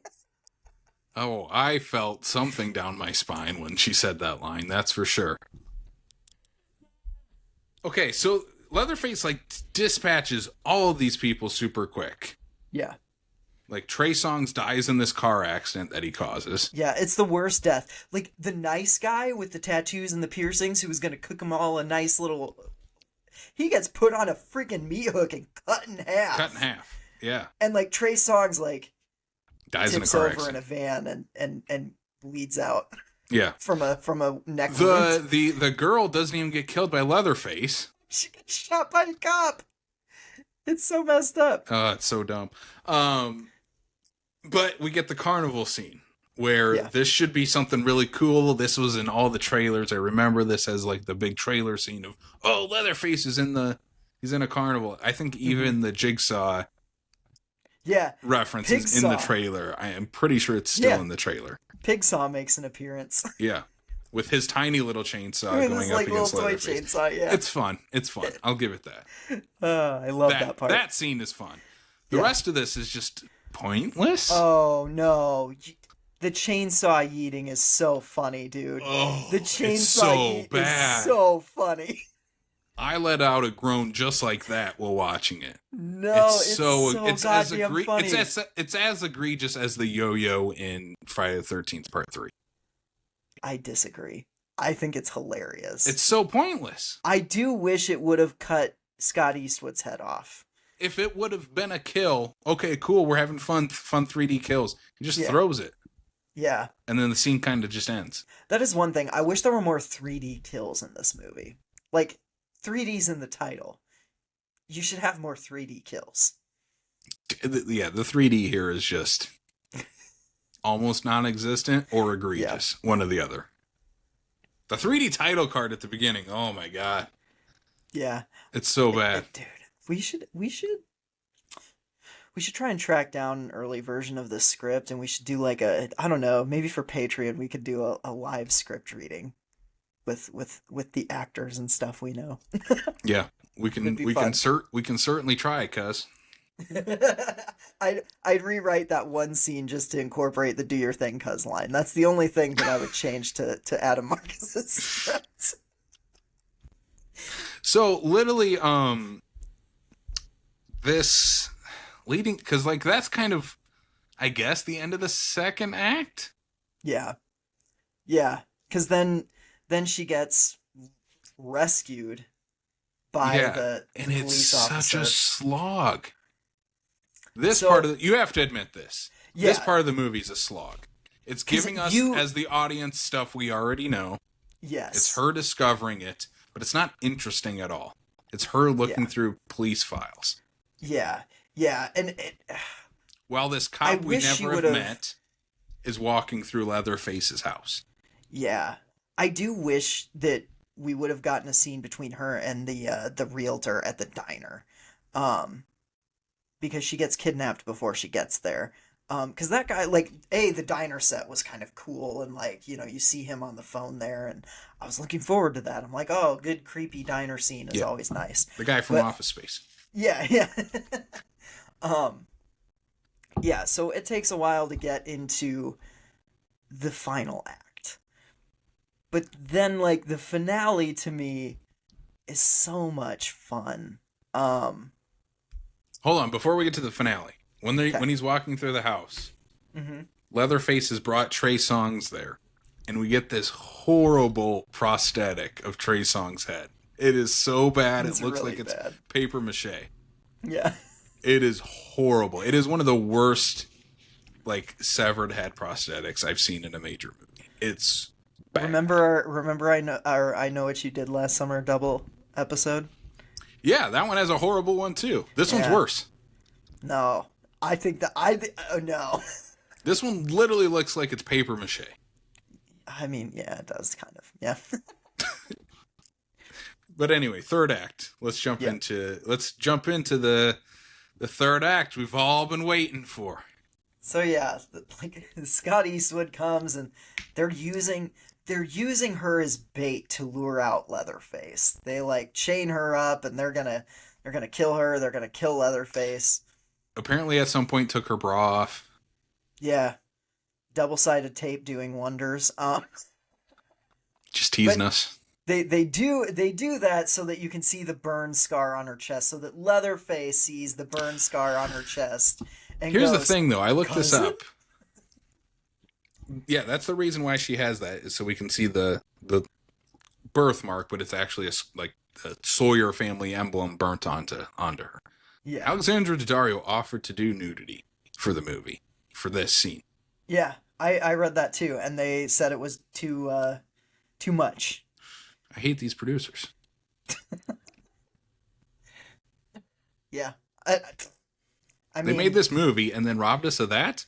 The hell are you doing? I mean, they robbed us of a lot of stuff, Casey. They robbed us of a lot. Okay. They robbed me So- out of $5.99 for buying this goddamn movie.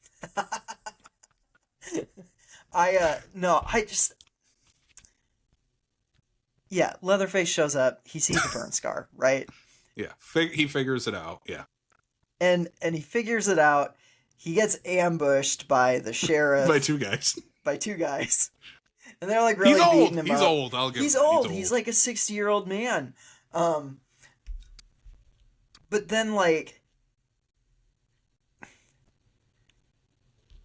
then things happen and he kills one of the guys and it's the crooked mare that's left. And this is right when the sheriff is arriving on the scene. The sheriff that tried to stop the only massacre that actually happens in this movie all the way back in 1974.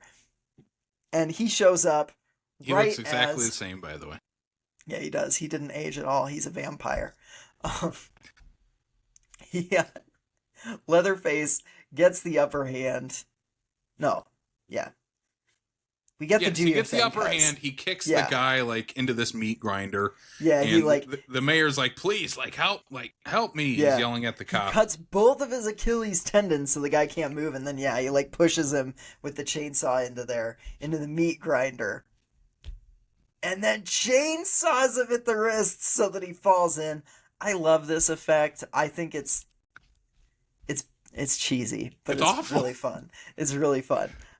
It's a very Lionsgate 2013 type of death. This is the kind of death we were getting in the Saw movies at this point. You know what I mean? So Yeah, in the bad Saw movies. Yeah, yeah, in the bad Saw movies. But that's an era that I find kind of funny. Anyways. yeah, and we get this And then horrible death where his body falls into the meat grinder, which should be like one of the easiest effects for you to do, but they decide to CGI all of it, yeah, but and it's rough. then he kicks the hands that are still hanging on over the edge, and that little bit always just makes me laugh It's so funny, fucking yeah. hard. It's really funny. Um, and the sheriff says, "Clean this shit up," and he walks out. You think that's a bad cop? Yeah, that guy should be arrested. Yeah, 100%. But then you get the epilogue, which to me is like, I love this final sequence. Like, I love that Heather finally, after all this time, she should have just done this in the first place, would have She saved reads all of this her letter, friends. yeah. She reads the letter that her grandma left her, and it's like basically saying, like, he's loyal to family. It's You the just stuff have she to already protect him. knows. Yeah, yeah. But, like, she's feeding him, and he's just living in her basement. And, like, I'm just like, this is a setup to a sequel that I genuinely want to see. It's the setup to a sitcom. Like, it's the setup to something that could be a really good horror comedy, right? Like, a genuinely funny horror comedy. It's The Odd Couple with bloodshed. And I love that idea. Leatherface and his cuz was filmed before a live studio audience. Cannibal Cousins. Cannibal Cuz. So, anyways, Texas Chainsaw 3D. Or you could call it Welcome to Texas, motherfucker. Welcome to Texas, motherfucker. Oh my But there is an God. after credit scene too. Sam, there's an after credit scene in this movie. What is the after credits scene? The after credit scene is Heather's adoptive parents show up to the house Oh my and God. open the door, and they are greeted by Leatherface. Leatherface. I And the totally chainsaw forgot starts, about and that. we cut to black. Yeah, Peacock tried to play Leatherface directly after this one. And so I turned it off pretty quickly. I had totally forgotten about the post Yeah. credit scene. Yeah. I love that post credit scene. We should also mention the narrator of that plays the grandma at the end of the movie. It's Marilyn Burns from the original Oh movie. yeah, that's right. It's Marilyn Burns, Sally Hardesty herself. Mm-hmm. Yeah. I don't know. This movie, like, look, we've talked at length about this movie, and it is undeniably bad. But there are elements where it's like, somewhere along the way, things got fucked up. But I genuinely think that this movie, from a lot of the people involved, was genuinely supposed to be a love letter to that original flick, to this franchise, to Leatherface, to Tobe Hooper's seminal fucking classic. And those are the elements of this that like elevate it to something that I do genuinely love. It needs work. I'm not gonna lie, but I don't know. Every time I watch this movie, I have a fucking blast with it. Like it is just one of those movies that I can't argue with people who say it's bad, but I also find a fuck ton of entertainment value in it. And so for me, this is a solid 3 out of 5. Do your thing, cuzses. And I'll probably watch this one 10 more times before I rewatch the '03 remake. Oh my God.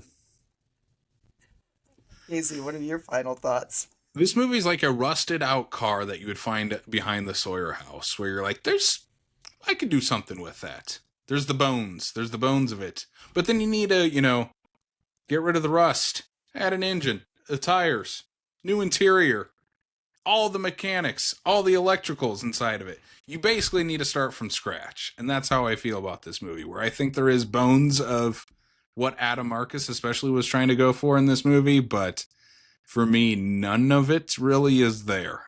You can see maybe just like a glimmer in the eye of some of it, but it's just not. It's not there for me. This is 1 out of 5. Do your thing, cuzzes, and I think that's being a little generous. It is not a good movie. I don't have fun with it. I don't find it really entertaining. This was a rough watch. This might be one of the roughest movies I've had to watch on the show. You ever watched it high with me though? No, and I don't plan to because I never want to watch this movie ever again.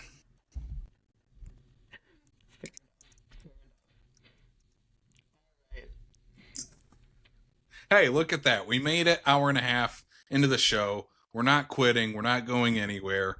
We had a spirited discussion on... If Agree to Disagree was a podcast episode, it'd be this one. It's this one. All right. It is time for our second ad read of the night. Shout out to Fangoria. Fangoria for over 40 years has been the leading source in horror for all things spooky, horrific, and macabre. The famed magazine is back with a vengeance each quarter with brand new issues of Fangoria magazine, featuring interviews, retrospectives, and insight into the world of horror. We have an exclusive offer for our listeners to save 20% off their subscription to the magazine, the latest Fango merch, and so much more. Oh yeah, that Toxie cover. Fantastic. You can visit shop.fangoria.com/screamsfromthebasement or use the QR code or click the link in the show notes and use promo code screamsfromthebasement at checkout once again to save 20% off your order. Thanks to Fangoria for helping support the show. Bow, bow. All right, Casey, made it through the double feature. Now it's time for that time. Now it's time for the time. Now it's time Scratch for me that, to... reverse it. Scratch it, reverse it. What have you been doing lately? Speaking of the Toxic Avenger, made it out to the theaters for Macon Blair's remake of the Toxic Avenger. Turns out this was a 1-week exclusive, apparently, for theaters to check it out. I believe before it hits streaming in October, I think is the plan for it.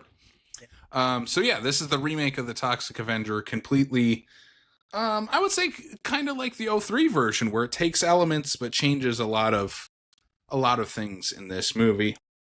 It is no longer Melvin Junko in the movie. Instead, we get Peter Dinklage playing the Toxic Avenger role. He has a son that he has to provide for. Still a janitor, but works for like this billionaire corporation as like the lowest level employee there. Yeah, I thought this movie was okay. I thought it was an okay movie. It's missing a lot of that hyperactive energy that trauma movies usually have. And I know this isn't a trauma movie, it's adapting a trauma movie. But still, I mean, we're still set in a version of Traumaville. There's still like references to other trauma movies in this.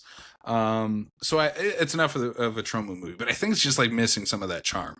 I thought Peter Dinklage was okay in the movie. He was good as the Toxic Avenger. Elijah Wood is underutilized. Kevin Bacon's having a lot of fun as the main villain of the movie. But the look of Toxie's awesome. I think he's incredible. I just needed a little more from this movie. A little more zaniness, a little more craziness. Honestly, it was billed as, Toxic Avenger unrated. But like there's not much you would see in this versus an R-rated movie. Aside from a penis, right? And it's like a quick shot. Yeah. You barely get to see it. So I kind of figured, yeah. Yeah. Honestly, they probably could have got away with it because he's it's not a human penis. Yeah, it's not a human dick. Yeah. It's a toxic It's one. A toxic dick. It's a toxic one. So, yeah, I liked it all right. Not my favorite. It's not as good as the original Toxic Avenger, but still worth a watch. A movie I did like a lot, though, piggybacking off of our last podcast, our last double feature, made it out to the theater for Conjuring: The Last Rites, the final film, question mark, in the Conjuring series. Not At after least it posted the biggest horror opening weekend of all of time. all time, yeah. There's no way. I do think Patrick and Vera Farmiga are probably done. Probably done. They seemed pretty adamant this was the last time they're grabbing the crucifixes. This seems like the last time that we'll have that. There's already talks of a Conjuring TV series. I'm sure we'll get another Annabelle. Like that, the Annabelle series seems like it'll just keep going on for sure. Oh, yeah. I mean, you can do But anything with that doll. You put her anywhere and then just have ghosts come out. yeah, we'll have the Matt Rife movie with her Right. haunting Matt Rife and making him actually funny, maybe. Conjuring: The Last Rites. It's a great send off for the Warrens. If this is the last time we get to see them, this is a perfect send off. They're the heart and soul of this franchise, like we talked about in our double feature. Patrick Wilson and Vera Farmiga just make them insanely likable, so much more than the real life counterparts of them. But as movie characters, they are maybe the best horror couple of all time. Like, they're up there as one of the most likable protagonists in any horror franchise. This does a great job of having Judy come in as an adult now to the family and kind of taking part in the investigation part of it. Yeah, this one's good. Not as iconic in terms of like the villain imagery as like the first two, where you have like the nun or Bathsheba or Annabelle. This one's just kind of, hey, ghosts, spooky ghosts. You get to see them in the trailer. Like, that's kind of what you get in the movie. But yeah, Freaky imagery, but yeah, not like anything super iconic. Yeah. Yeah. But yeah, I think this is a perfect send off for the Warrens. If this is the last time we get to see Patrick and Vera in these roles, I think it's a fitting send off for both of them. Nice. I'm excited to check this one out. I just Yeah. haven't gotten to the theater yet. Rewatched actually Little Shop of Horrors, Which one? the Frank Oz. The Frank Oz? Yeah. Yep, classic. It's incredible. It's so I good. love that movie. Rick Moranis is so goddamn good in it. Yep. Steve Martin's so funny. Bill Murray's scene just steals the movie. It's like you hurt from laughing watching Bill Murray's scene. It's so good. Yeah. Music's incredible. Love this movie. Watched Sergeant Kabuki Man NYPD, which is a trauma movie. So right after watching The Toxic Avenger, I was like, okay, I need to watch some of the other trauma movies I haven't seen. There's no reference that I caught to Sergeant Kabuki Man in the remake of Toxic Avenger. There are other references. Like there's a Class of Nukem High reference in it. There's a Poltergeist reference in Toxic Avenger. I didn't think there was a Sergeant Kabuki Man one. I could be wrong. I watched this. I was introduced to the character when I watched Toxic Avenger 4 a couple months back, because he's like Toxie's sidekick in that movie. Yeah. He works much better as a sidekick in a movie. This one is, if it didn't have like a ton of boobs in it, it would be like a PG-13 slapstick comedy.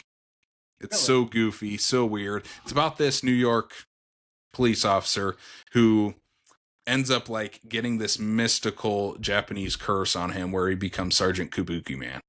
And it's almost like an Inspector Gadget type superpower that he gets, that he can like inflate at some points, and like he gets run over at some points and can like pull himself back up. It's so goofy and so weird. Yeah, it's fun, but not like top tier trauma like Toxic Avenger or Class of Nukem High. You might have fun with it. I might still check that out. That sounds kind of fun. Yeah, it's a pretty big character in the trauma verse. Sweet. And then I think I'll leave our crossovers for the end, so I'll jump to this one.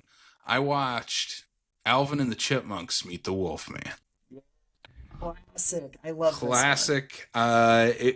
It's officially, I guess, the start of spooky season. I mean, spooky season starts July 6th, but the fall is here, September is here, so it's kind of getting in the mood of watching the, Halloween rotation. And this is definitely one of those movies.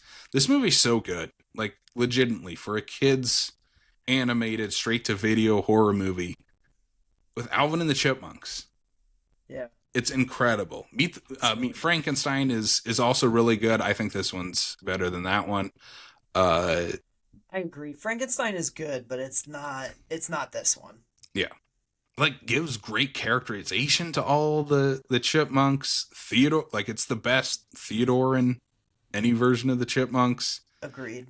Alvin is an annoying prick, but he gets called out for being an annoying prick in this movie. So, yeah, it's a ton of fun. It's Dr. Jekyll, Mr. Hyde. It's Universal's Wolfman. It's incredible. Dream movie project is to take the Jason Lee Alvin and the Chipmunks movies and just remake Alvin and the Chipmunks Meet the Wolfman with that. Yeah, absolutely. I'm kind of bummed that they never did like a horror themed one. They did like 4 of those movies and none of them are Halloween. And I'm like, why? Why? Arguably the most famous Alvin and the Chipmunks besides like the Christmas album is their 2 90s Universal movies. Yeah, exactly. So it's crazy that they never touched that. Because it does have the Chipettes are in this too. I think it uses them very well. So yeah, I don't know. It's great. It's great. It's a great movie. If you have not watched it, classic. It's a great one to watch with the kids for Halloween. Or just as an adult. Or as an adult, like I did. I watched it on VHS, like everyone should. Oh God, you have it on VHS? I have both of them on VHS. Yeah. Super jealous. I have the DVD 2-pack. Yeah. Well, you got to find them because they're a ton of fun to watch on video cassette. Hell yeah. Last 2 crossover that we both watched. We both watched Alien 3. I'm not going to say too much about it. Yeah. Because we're going to be guest on the It Came from the Midwest horror movie podcast. So we're going to be talking about that on their podcast at some point this fall, I believe is when they're going to drop it. I would assume we're going to be relatively early in their schedule because it's the 3rd movie in the Alien series. Yeah. It was super fun conversation. Spoiler alert. I did love this one. I thought it was pretty great. Spoiler alert, I did not. So if you want more of us disagreeing on a movie, check out that episode. We were a little closer on that one than these 2 movies. Though. Yeah, we were at least sure. At least a little more copacetic. Yeah. But yeah, it was such a fun conversation. Yeah, those 2 are great. We'll probably have them on screen sometime soon too, because we had a blast on that show. And then last but not least, watched Lurking Fear for the first time, directed by friend of the show, C. Courtney Joyner. Also directed by Daniel Schweiger, who was just on the podcast. So watch that in prep for our interview with Daniel. So if you have not checked out that interview and you're still hanging on to just maybe listening to our double features, go check that interview out ASAP, because it is a great behind the scenes interview on Early Full Moon. We go deep into Arcade and Lurking Fear, the making of the video zones. Yeah, tons of great stuff in that. Lots of stuff that you don't typically hear about in the filmmaking process. Like it's not just like, oh, we talk to a director or we talk to a writer or we talk to an actor. Like, Daniel's kind of done it all behind the scenes. Like, he's worked promo. He has a score. Music supervisor. He does temp scores. Like, he does temp scores and stuff. Like, there was a lot of interesting, cool little tidbits of behind the scenes on multiple movies, including favorite of the show, Bubba Hotep. So yeah. But that is it. That is what I've been doing. Sam, what about you? What have you been doing? To be honest, I've been watching a lot of King of the Hill recently. Yeah, I tell you what. Yeah, but other than that, I've been keeping up on Alien Earth and putting out recap reviews every week on Patreon if you want to follow along with that. So I won't say too much here. All I'll say is I'm continuing to love this show. It is getting even better as it goes on, and it's one of my favorite things from this year easily. So if you're not watching Alien Earth, you should be, and you should also be following along on our Patreon. Um, and then the only other like real horror thing I did was I did got off a shift at the movie theater, and the last drive-in had just started, so I popped that on. And Joe Bob introduced the mutant fam to Coffin Joe. Have you heard of Coffin Joe, Casey? Oh yeah.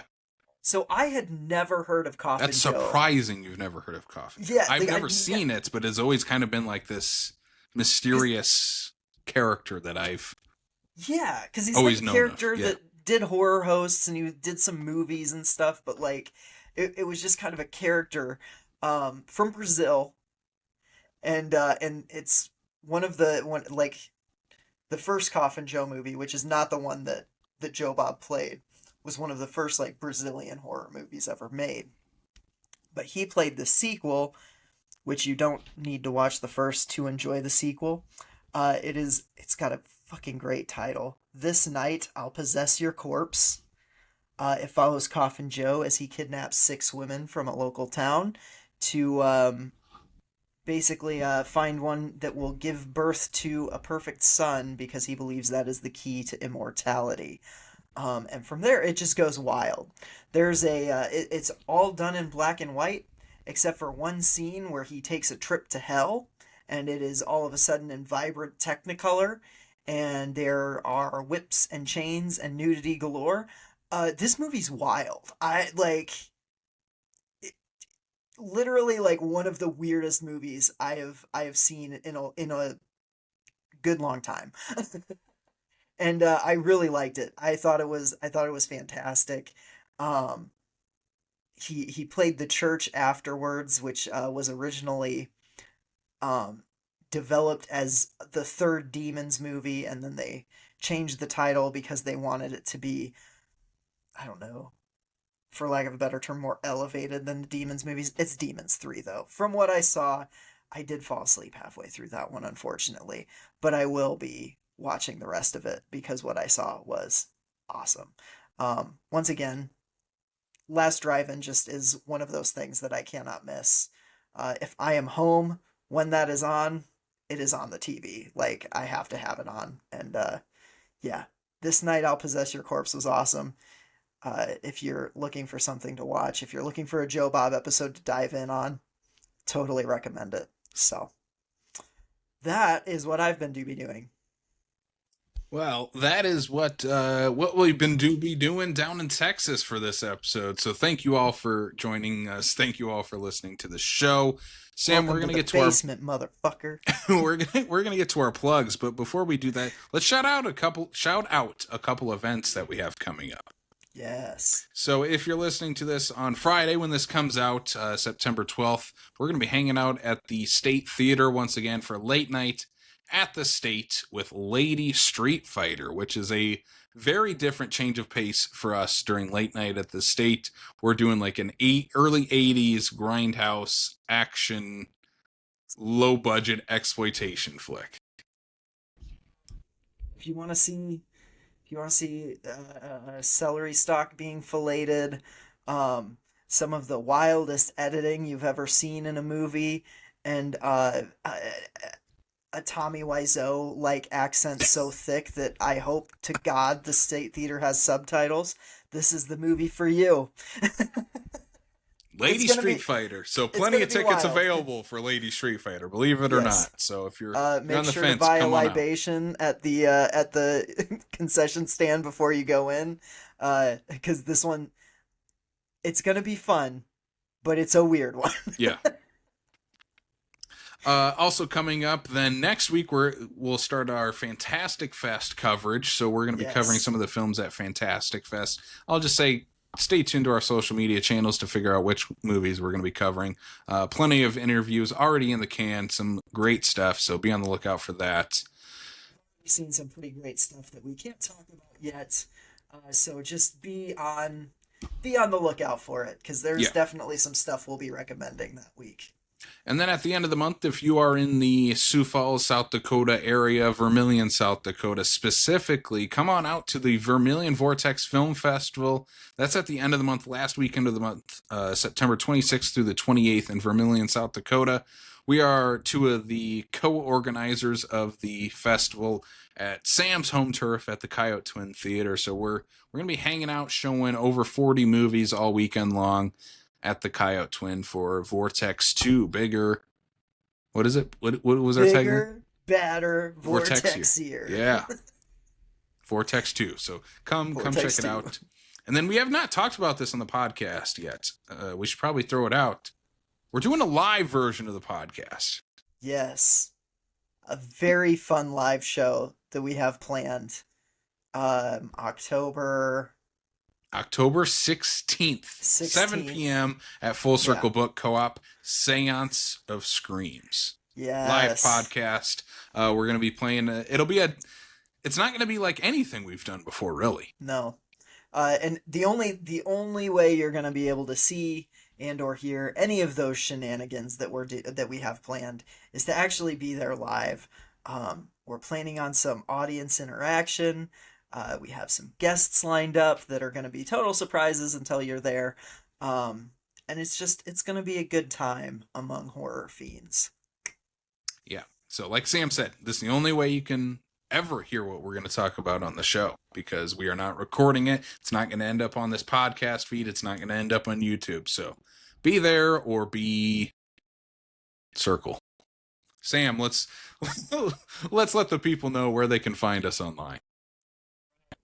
Subscribe to this podcast on Apple, Spotify, or YouTube if you like that video component.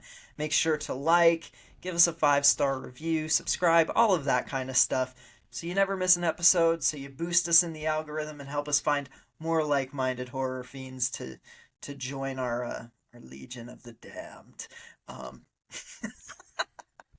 What is that from?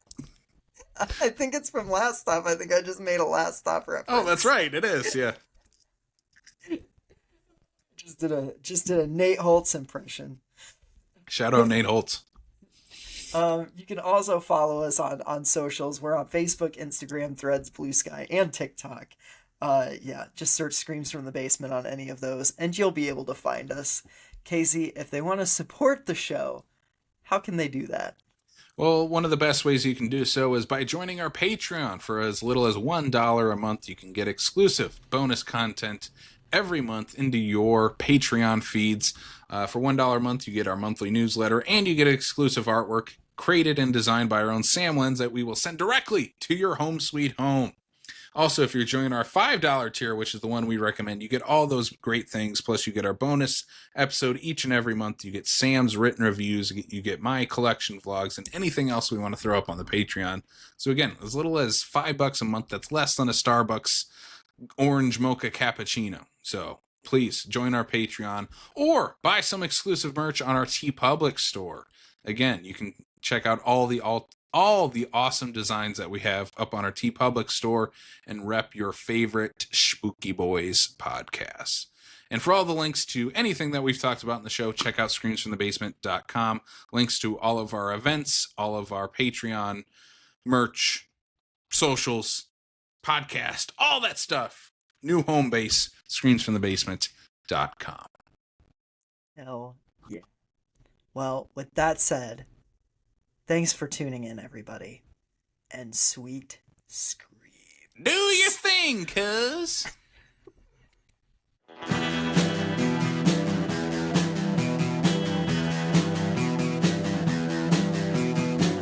You're listening to the Prescribed Films Podcast Network, home to hundreds of hours of free podcast entertainment. The shows on this network all have a common goal: providing you with the best discussions about movies and other forms of entertainment media. The PFPN hopes to fill your earholes with audio joy.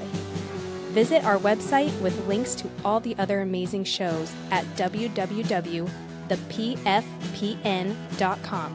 Thanks for listening.